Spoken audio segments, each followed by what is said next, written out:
Mata kuliah pengembangan masyarakat dengan kode mata kuliah KPM 231 disusun oleh Bapak Insinyur Frediantoni MS selaku koordinator mata kuliah. Mata kuliah diberikan sebanyak 14 kali pertemuan dengan meliputi 1 pertemuan membahas kontrak perkuliahan dan 13 pertemuan membahas 13 pokok bahasan. Saya Hana Indriana. Pada pertemuan ke-13 ini, saya akan menyampaikan pokok bahasan mengenai pengembangan masyarakat dalam konteks pembangunan kawasan, daerah, dan global.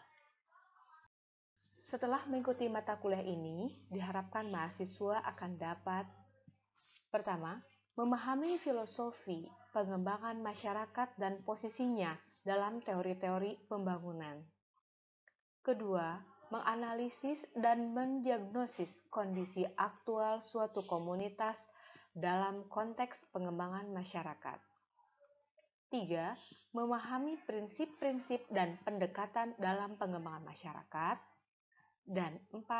Menetapkan pendekatan pengembangan masyarakat yang relevan dengan kondisi aktual berbagai komunitas.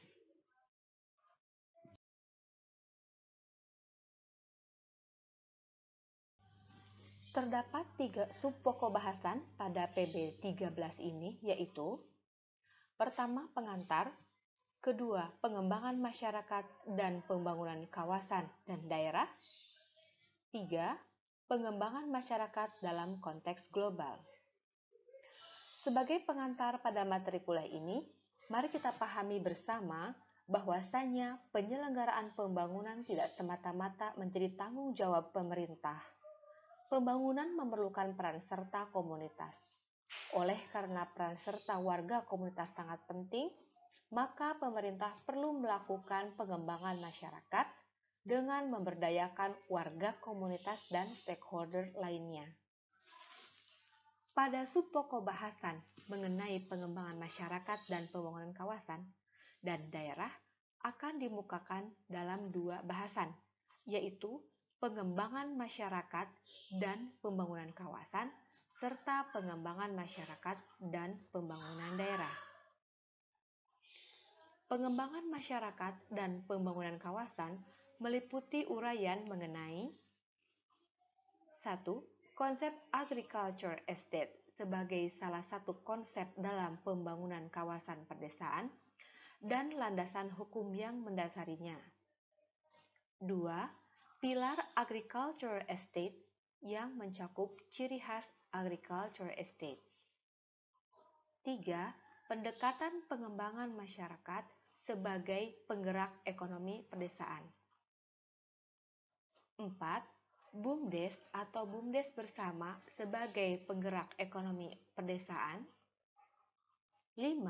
Pemberdayaan inovasi dan solidaritas sebagai kekuatan ekonomi desa. 6. Kelembagaan bisnis agriculture estate. 7. Kerjasama multipihak dalam agriculture estate. Adapun bahasan mengenai pengembangan masyarakat dan pembangunan daerah dikemukakan mengenai: pertama, pengembangan masyarakat dan pembangunan daerah adalah suatu bentuk hubungan kelembagaan. 2. Tingkat keterkaitan dari tingkat individu hingga tingkat internasional. 3. Dari komunitas hingga lokalitas sebagai relasi subjek to subjek. 4. Pembangunan daerah pada level makro dan pemberdayaan komunitas pada level mikro merupakan suatu sinergitas. Pembangunan daerah salah satunya disajikan sebagaimana contoh pengembangan kawasan di Kabupaten Sambas. Pembangunan daerah juga dapat dilihat dari pembangunan kawasan rencana Kota Terpadu Mandiri atau KTM di Subah. Pembangunan daerah juga dapat dicermati dari hasil penelitian yang berjudul Literasi Digital Berbasis Komunitas.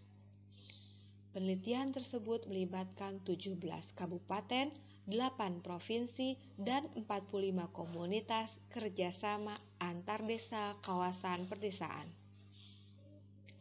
Pada subpokok bahasan mengenai pengembangan masyarakat dalam konteks global meliputi: pertama, global warming; kedua, Roundtable on Sustainable Palm Oil atau SSPO, Indonesia Sustainable Palm Oil atau ISPO, dan pasar; ketiga, masyarakat ekonomi ASEAN; dan empat, integrasi ekonomi di kawasan ASEAN.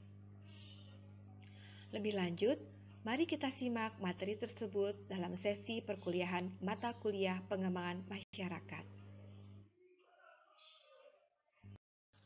Sebagai pengantar pada materi kuliah ini, mari kita pahami bersama bahwasanya penyelenggaraan pembangunan tidak semata-mata menjadi tanggung jawab pemerintah. Pembangunan memerlukan peran serta komunitas. Komunitas menjalankan peran importation of energy, membawakan energi yang bersumber dari sumber daya manusia pada tataran pengetahuannya, sikapnya, keterampilannya, pengalamannya yang mendorong berjalannya proses-proses pembangunan. Peran serta warga komunitas merupakan substitusi energi dari peran pemerintah dan stakeholder lainnya. Artinya, peran serta warga komunitas merupakan sumber daya yang menjadi energi, menggantikan peran pemerintah dan stakeholder lainnya dalam menjalankan proses-proses pembangunan. Oleh karena peran serta warga komunitas sangat penting, maka pemerintah perlu melakukan pengembangan masyarakat dengan memberdayakan warga komunitas dan stakeholder lainnya. Penyelenggaraan pembangunan tentu memiliki tujuan. Negara-negara di dunia mengadakan suatu konvensi atau kesepakatan untuk merumuskan tujuan pembangunan dengan berfokus pada isu-isu prioritas dan strategis.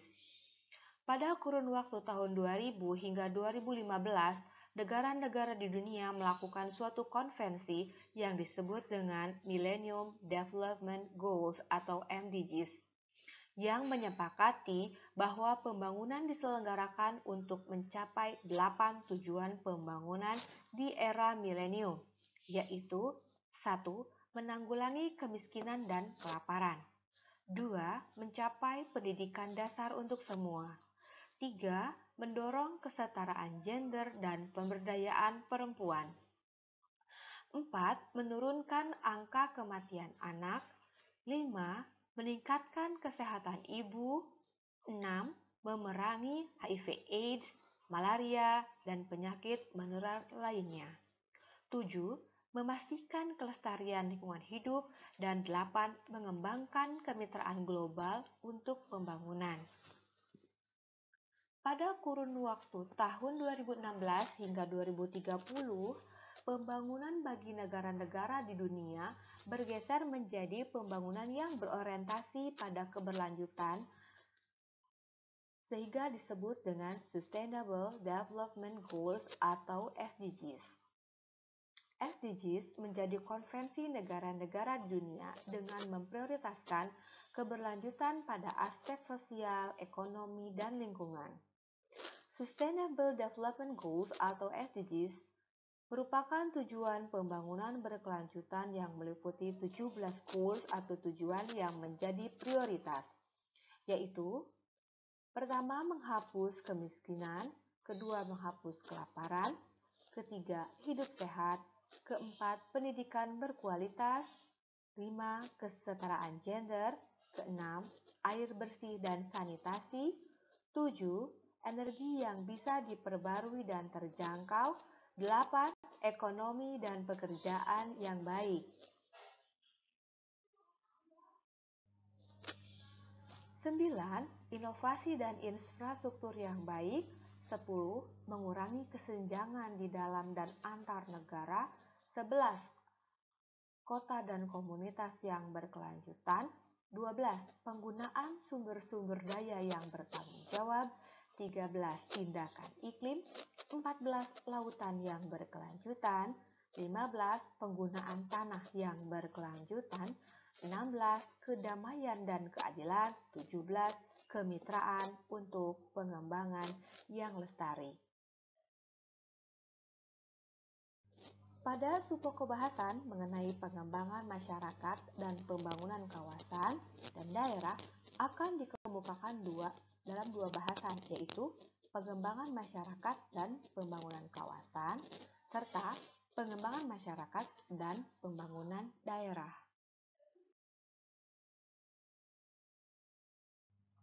Pengembangan masyarakat dan pembangunan kawasan salah satunya terkait dengan konsep agriculture estate atau perkebunan pertanian sebagai salah satu konsep dalam pembangunan kawasan perdesaan.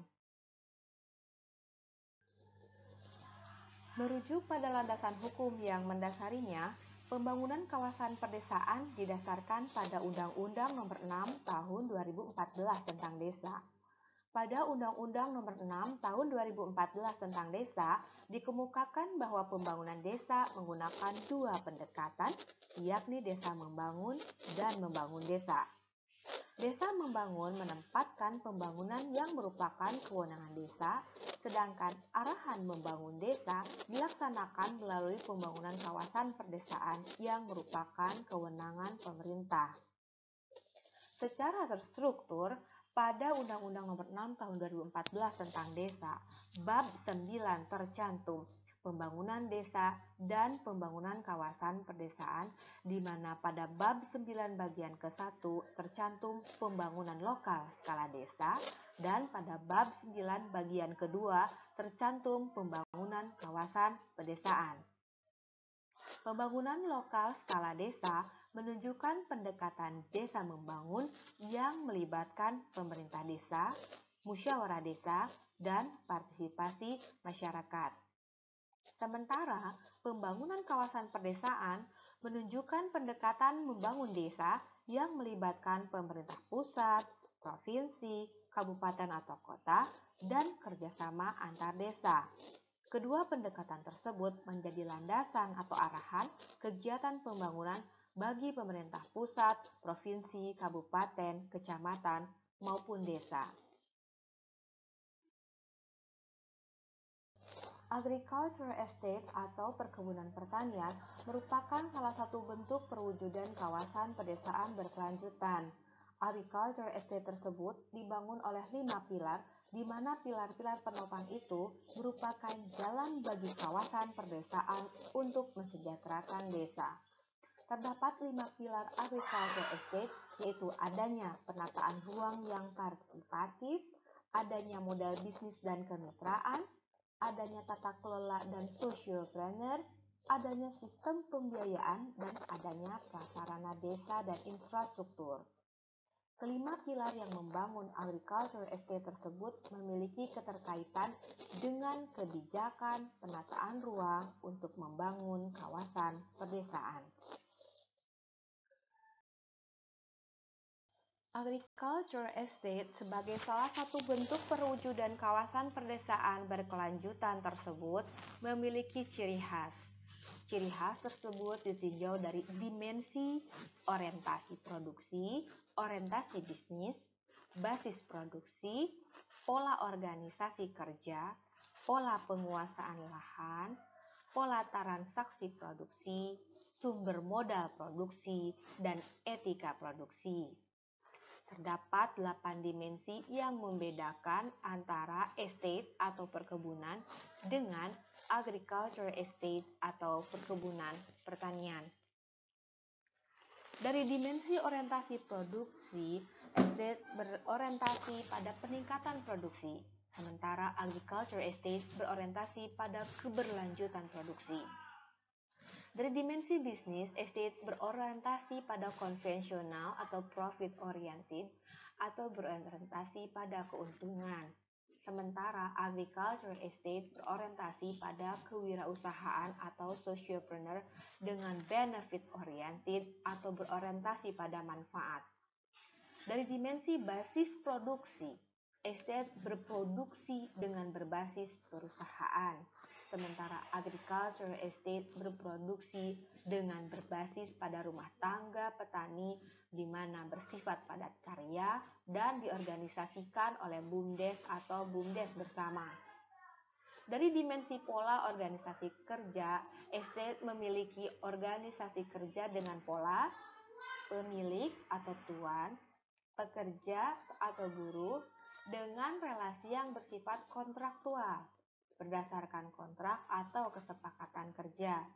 Sementara agriculture estate memiliki organisasi kerja dengan pola nilai-nilai kolektivisme atau solidaritas, membangun kerjasama, membangun perusahaan sosial atau social enterprise. Dari dimensi pola penguasaan lahan, estate menguasai lahan dengan pola membangun hak kepemilikan secara private, sewa, dan hak guna usaha. Sementara agriculture estate menguasai lahan dengan pola membangun hak guna usaha, sistem komunal, dan hak kepemilikan secara privat. Dari dimensi pola transaksi produksi, estate menggunakan transaksi produksi dengan sistem upah, sementara agriculture estate menggunakan transaksi produksi dengan sistem berbagi keuntungan. Dari dimensi sumber modal produksi, estate memiliki modal produksi yang bersumber dari investasi perusahaan atau modal asing. Sementara agriculture estate memiliki modal produksi yang bersumber dari investasi komunitas atau lokal dan investasi negara. Dari dimensi etika produksi, estate menjalankan produksi dengan etika agri-food industry atau industri berbasis pangan yang berbahan baku pertanian, sementara agriculture estate menjalankan produksi dengan etika agroekologi berbasis pertanian dan lingkungan.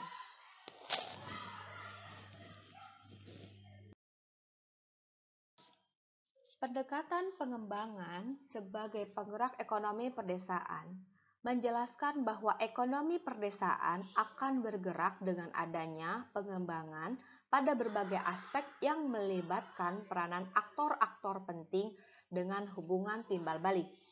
Aspek-aspek yang dikembangkan untuk menggerakkan ekonomi perdesaan adalah aspek pasar produk, komoditi, teknologi inklusif, kelembagaan usaha rakyat, dan pengelolaan aset desa. Pasar produk menyediakan komoditas. Komoditas tersebut diciptakan dengan memanfaatkan teknologi inklusif, yang lebih lanjut dikelola dengan kelembagaan usaha rakyat dan berkembang menjadi pengelolaan aset desa. Aspek pasar produk memunculkan aktor-aktor yang memiliki kemampuan mengelola, yaitu usahawan dan tenaga pemasaran, dan sebaliknya adanya peranan usahawan dan tenaga pemasaran membangun berjalannya pasar produk. Pasar produk mencakup komoditas di mana produk tersebut diproduksi dengan melibatkan usahawan dan tenaga teknik. Kemampuan dan keterampilan usahawan dan tenaga teknik tersebut menghasilkan produk yang menjadi suatu komoditas. Komoditas diproduksi dengan penggunaan teknologi inklusif yang melibatkan tenaga produksi. Kemampuan dan keterampilan tenaga produksi tersebut dapat mengoperasikan teknologi untuk proses produksi. Adanya penggunaan teknologi tersebut membuka peluang kerja tertentu bagi para tenaga produksi karena peluang kerja tersebut membutuhkan keterampilan yang spesifik. Lebih lanjut, kelembagaan usaha rakyat terbangun dengan adanya peran usahawan dan manajer. Demikian pula sebaliknya, kemampuan dan keterampilan usahawan dan manajer mengelola pasar produk dengan komoditi yang diproduksi dengan teknologi inklusif dapat membangun kelembagaan usaha rakyat yang memenuhi kebutuhan masyarakat di bidang ekonomi. Pengembangan pasar produk komoditas, teknologi, inklusi, dan kelembagaan usaha rakyat memerlukan pendampingan teknis dan manajemen dari para aktor dan stakeholders atau pemangku kepentingan yang terlibat. Berkembangnya bidang-bidang ekonomi masyarakat seiring dengan terbangunnya kelembagaan usaha rakyat lebih lanjut dikoordinasikan dalam pengelolaan aset desa yang melibatkan sosiopreneur pembangunan atau wirausaha sosial pembangunan. Pengelolaan aset desa memerlukan kemampuan dan keahlian sosiopreneur pembangunan dalam mengelola tata ruang dan sumber daya alam desa. Demikian pula sebaliknya, pengelolaan aset desa membuka tata ruang dan sumber daya alam desa untuk dikelola oleh para sosiopreneur pembangunan.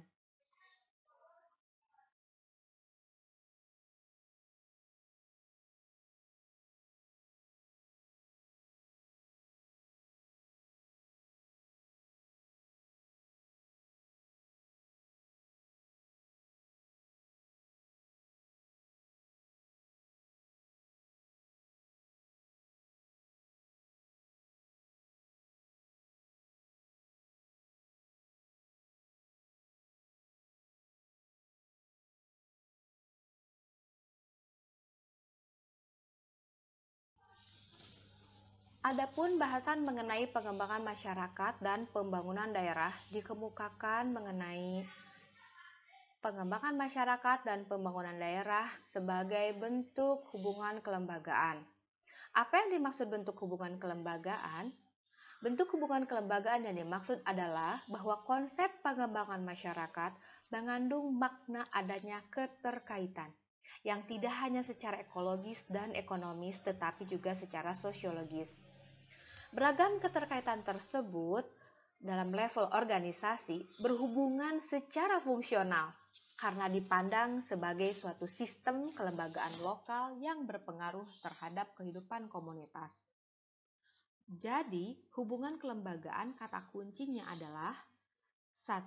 Keterkaitan secara sosiologis di samping secara ekologis dan ekonomis. 2. Adanya keterkaitan yang berhubungan secara fungsional karena dipandang sebagai suatu sistem. Sebagaimana yang telah dikemukakan bahwa pengembangan masyarakat dan pembangunan daerah adalah suatu bentuk hubungan kelembagaan dengan adanya keterkaitan secara sosiologis dari tingkat individu sampai tingkat internasional. Pengembangan masyarakat dapat diimplementasikan dalam konteks keterkaitan tersebut. Memberdayakan individu, rumah tangga, kelompok, pada dasarnya merupakan proses-proses mengembangkan masyarakat dalam sistem di mana keterkaitan antara tingkat tersebut berlangsung secara fungsional. Individu-individu pada umumnya berada dalam unit-unit rumah tangga. Rumah tangga adalah unit terkecil dari masyarakat. Anggota-anggota masyarakat pada tingkat kelompok menjadi unit sosial ekonomi yang sudah mantap secara sosiologis dan merujuk pada kohesi sosial yang kuat. Kelompok adalah sekumpulan individu yang berinteraksi dan memiliki tujuan bersama. Di tingkat komunitas, anggota-anggota masyarakat berada dalam unit pemukiman yang secara sosial ekonomi sudah mantap dan kadang-kadang merujuk sebagai desa atau kampung, dusun, lorong, parit. Komunitas adalah sekumpulan individu yang berinteraksi, memiliki kedekatan secara psikologis dan memiliki kebutuhan yang sama dengan derajat kedekatan yang lebih tinggi. Pada tingkat lokalitas, anggota-anggota masyarakat merupakan sekumpulan komunitas yang memiliki relasi sosial ekonomi, biasanya dengan interaksi yang berpusat pada sekitar market town atau pasar kota. Level ini dapat dihubungkan dengan tingkat kecamatan, di mana suatu market town atau pasar kota berada dalam pusat kecamatan. Kemudian, tingkat keterkaitan ini berlanjut pada tingkat kecamatan, tingkat kabupaten, tingkat provinsi, tingkat nasional, hingga tingkat internasional.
Pada subpokok bahasan mengenai pengembangan masyarakat dalam konteks global meliputi 1.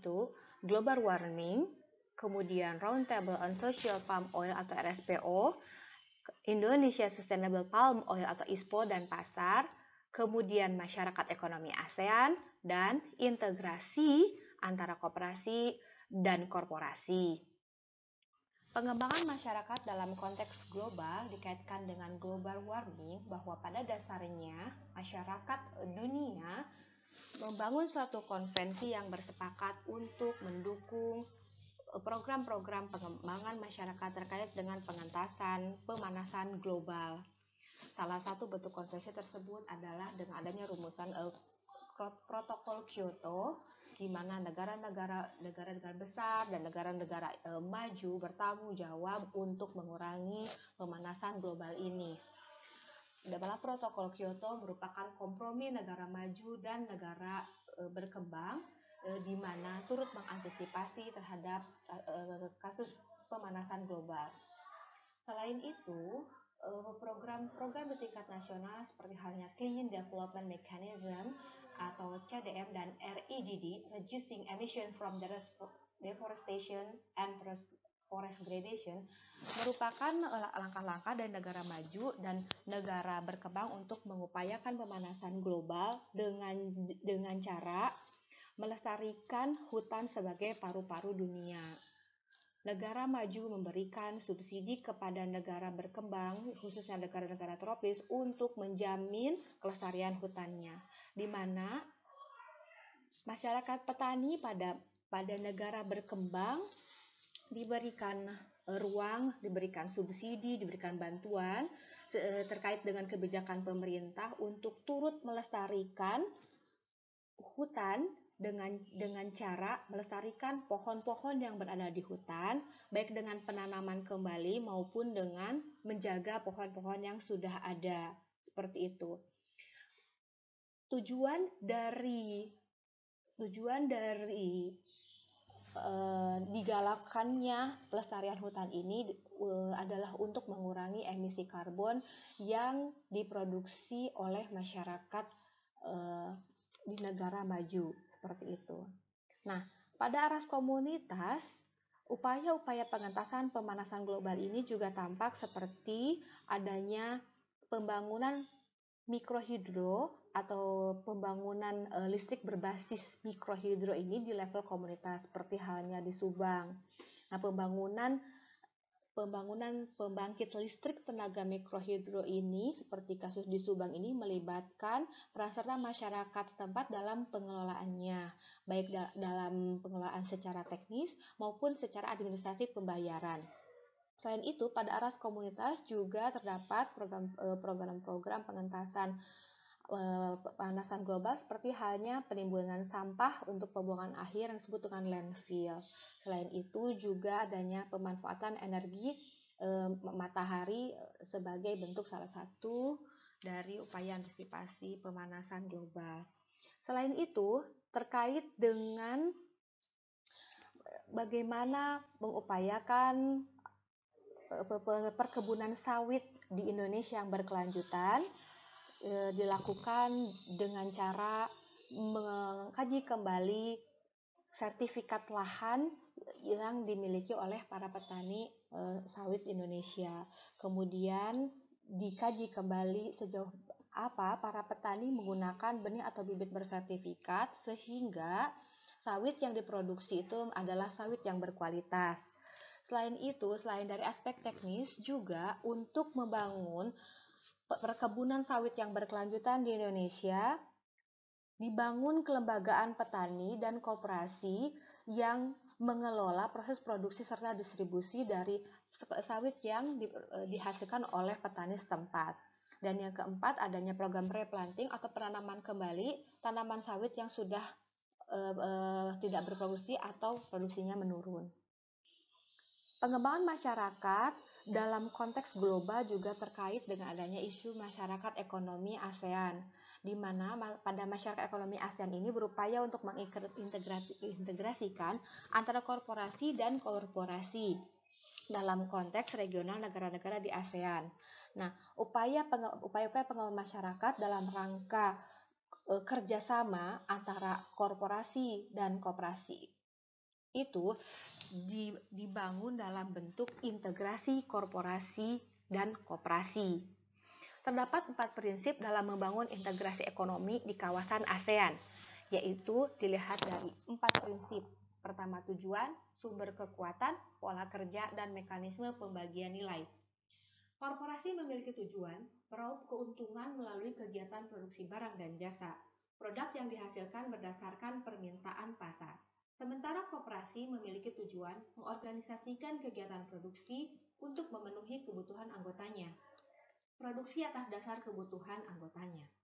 Korporasi memiliki sumber kekuatan yakni digerakkan oleh kekuatan dan kepemilikan kapital atau modal. Ada pemisahan antara pemilik modal dan pekerja. Sementara koperasi digerakkan melalui penggalangan kekuatan dan sumber daya kolektif anggota. Tidak ada pemisahan antara pemilik modal dan pekerja. Korporasi memiliki pola kerja yakni berjalan secara hierarkis dan instruksional. Sementara koperasi memiliki pola kerja berbasis kesepakatan dan komitmen bersama. Korporasi memiliki mekanisme pembagian dan nilai, di mana keuntungan sepenuhnya dikuasai oleh pemilik modal, karena relasi dengan pekerja bersifat transaksional berbasis upah.